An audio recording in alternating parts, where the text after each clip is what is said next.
नमस्कार, बुलेटिन में आपका स्वागत है। आपके साथ मैं हूं जीनत सिद्दीकी। और जिस तरीके से रोहित तिवारी की जो मर्डर की अगर हम बात करें, मिस्ट्री बनी, उनकी मां का क्या कुछ कह रही है सुनिए। नहीं, आप जाइए, गलती से लिया, ले जाइए अंदर पूरे शॉट बनाने जाते हो।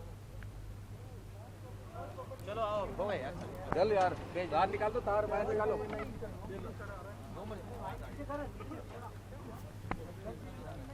अरे जैसा भी आ रहा है।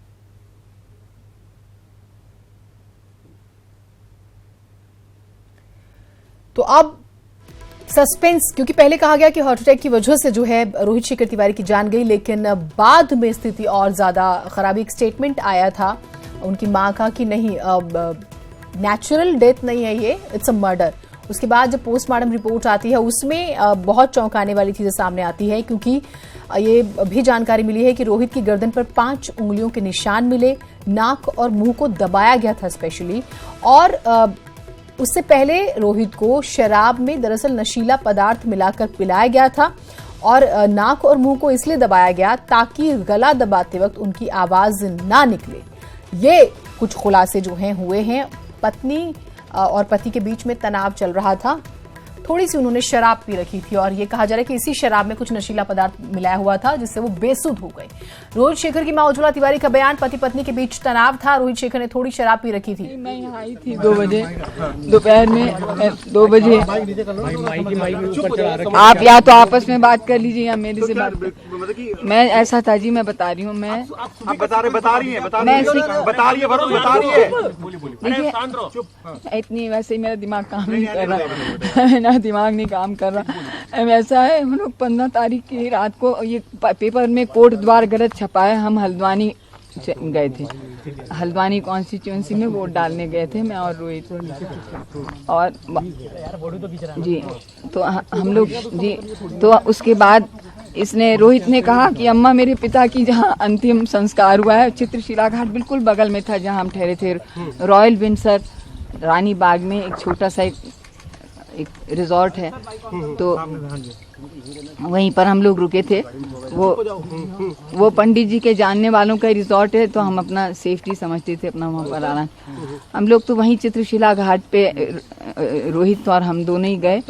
और जी चित्रशिला घाट बिल्कुल जहाँ वो क्या है, मैं क्या नहीं, जो मैंने आपको रानी बाग में, हल्द्वानी काठ गोदाम से जरा सा ऊपर जहाँ HMT है, कौन जहाँ शायद HMT वहीं पर थी, तो रानी बाग में रॉयल विंडसर नाम का जो स्थल है वहाँ हम लोग रुके थे।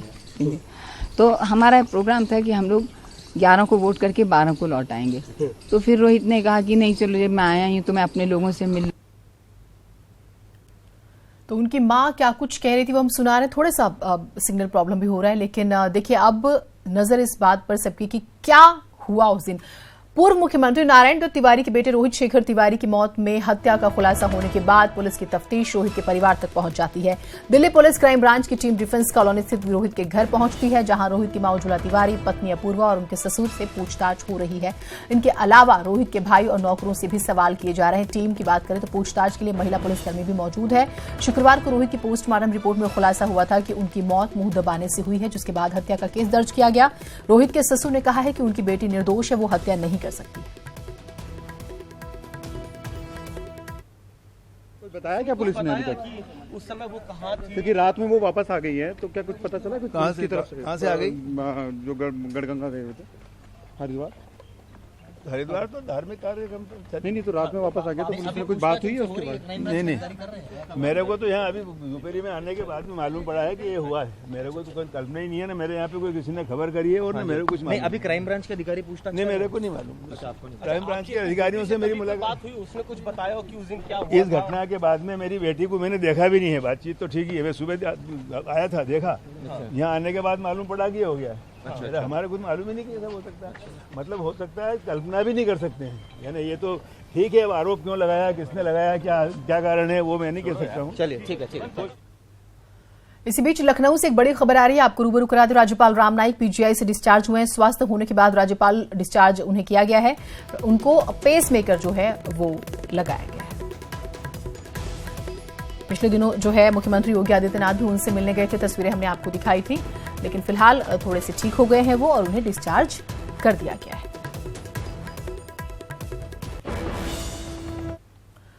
वाराणसी से प्रियंका गांधी वाड्रा के चुनाव लड़ने की चर्चाओं के बीच अमेठी के कांग्रेस नेता और एमएलसी दीपक सिंह ने संकेत दे दिया है कि प्रियंका गांधी वाराणसी से पीएम मोदी के खिलाफ चुनाव लड़ सकती हैं। प्रियंका के करीबी माने जाने वाले दीपक सिंह ने कहा है कि प्रियंका गांधी काशी से चुनाव लड़ना चाहती हैं और अगले हफ्ते तक देश और काशी के लोगों के लिए बड़ी खुशखबरी आने वाली है।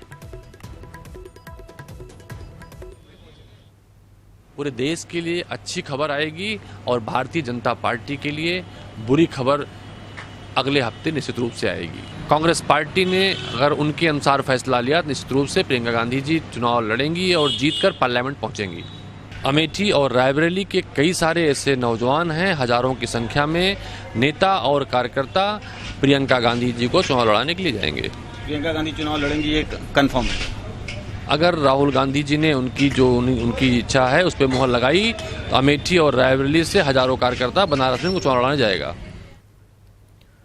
वाराणसी से प्रियंका गांधी वाड्रा के चुनाव लड़ने की चर्चाओं के बीच जैसे हमने आपको बताया, दीपक सिंह ने संकेत दिया कि प्रियंका गांधी जो है वाराणसी से पीएम मोदी के खिलाफ चुनाव लड़ सकती है। प्रियंका के करीबी माने जाने वाले दीपक सिंह ने कहा है कि प्रियंका गांधी काशी से चुनाव लड़ना चाहती हैं और अगले हफ्ते तक खुशखबरी आने वाली है।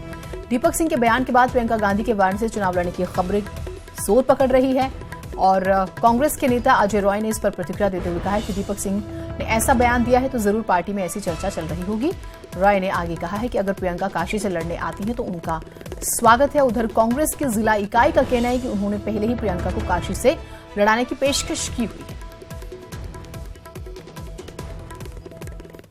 सचिव बनी थी तो अभी हम लोगों ने कहा था कि अगर प्रियंका जी बनारस आएंगी तो हम सब लोग उनका स्वागत करेंगे, उनका अभिनंदन करेंगे। बाबा विश्वनाथ की नगरी में, माँ गंगा की नगरी में आवें, काशी के लोग, काशी की जनता, काशी के कार्यकर्ता उनके साथ खड़े रहेंगे। मैं समझता हूं कि अगर ये बातचीत चल रही है तो नहीं, कहीं ना कहीं कोई बातचीत हो रही होगी। और जो आपने अभी एक नेता की बात कही, वो हमारे सम्मानित, हमारे माननीय विधान परिषद के सदस्य हैं अमेठी के, और वो निश्चित तौर से कांग्रेस पार्टी के समर्पित कार्यकर्ता हैं, पार्टी के लिए काम करते हैं। जो पार्टी में जो चीज़ें चल रही हैं वो उसको उन्होंने रखा होगा। मैं समझता हूँ कि प्रियंका जी बनारस आवें, उनका स्वागत है, उनका अभिनंदन है। प्रियंका जी आवें, उनका स्वागत है, अभिनंदन है। हम सब जोशीले मूड में, कांग्रेस के कार्यकर्ता पूरी तरह से तैयार हैं, कोई अपने घर में नहीं बैठा है। देखिए हमारी न्याय पंचायत स्तर पर, बूथ स्तर पर बैठकें चल रही हैं रोज। दीपक सिंह जी तो कह रहे हैं कि मतलब उनका खुद मन है बनारस से चुनाव लड़ने का। प्रियंका जी का मन है, हमारा भी तो मन है, हम भी तैयार बैठे हैं। कांग्रेस का एक एक कार्यकर्ता बनारस का तैयार बैठा हुआ है। प्रियंका जी अगर वाराणसी से आना चाहती हैं तो वो बताएं कि वाराणसी से उनका क्या प्रेम है, क्या लगाव है। आज 60 बरस हो गए, वाराणसी की आवाज़ नहीं रह गई थी। आज वाराणसी, दिल्ली में, लखनऊ में वाराणसी की आवाज़ सुनी जाती है। दीपक सिंह हमारे साथ जुड़े हुए हैं, कांग्रेस के एमएलसी हैं। इनका बयान जो है अब काफी चर्चा में है। दीपक जी, आपका स्वागत है न्यूज 18 पर। और क्योंकि आपने कई बार इस बात का इशारा किया तो हम भी आपसे जानना चाहते हैं और हमारे साथ साथ तमाम प्रदेश देशवासी की कब तक ऑफिशियल अनाउंसमेंट हो जाएगी, अगर आपकी बात को आगे बढ़ाएं तो। देखिए, मैंने भी कहा है, प्रियंका गांधी जी एक है, लेडी आयरन लेडी के नाम से जानी जाती हैं। वो फाइट करना चाहती हैं। हम जन ने कांग्रेस प्रेसिडेंट से इसकी बात कही है, आगे भी कहेंगे। मुझे लगता है इसका जल्द ही जल्द एक शुभ संदेश व्यक्तियों को, देशवासियों को, मुझे लगता है 4-5 दिन के अंदर मिल जाएंगे। तो 4-5 दिन के अंदर ऑफिशियल अनाउंसमेंट हो जाएगी, क्योंकि थोड़ा सा डाउट है और डाउट में चीजें थोड़ी उलझी हुई रहती हैं। अब वहां पे हमने लोगों के रिएक्शंस भी सुनाए तो उसमें भी लोग चाहते हैं कि स्पष्ट हो जाए। चीजें स्पष्ट हो जाएंगी। यहाँ के लोगों का भी मन है, जिस तरह से वाराणसी को मोदी ने ठगा, बनारस के सड़कों पर सिर्फ चाइनीज लाइटें लगी, तो बनारस लोग चाहते हैं जिस तरह से गांधी परिवार देश को, प्रदेश को, पार्लियामेंट को आता है, तो बनारस के लोग चाहते हैं, देश के लोग चाहते हैं, नौजवान चाहते हैं वहां से लड़े। और खुद प्रियंका गांधी चाहती हैं, झूठ का जो पर्दा पूरे देश पर आ गया था, झूठ का पर्दा बनारस। चलिए, तो आपने कहा है कि 4 से 5 दिन में हो सकता है ऑफिशियल अनाउंसमेंट हो जाए। बहुत शुक्रिया, आप हमारे साथ जुड़े।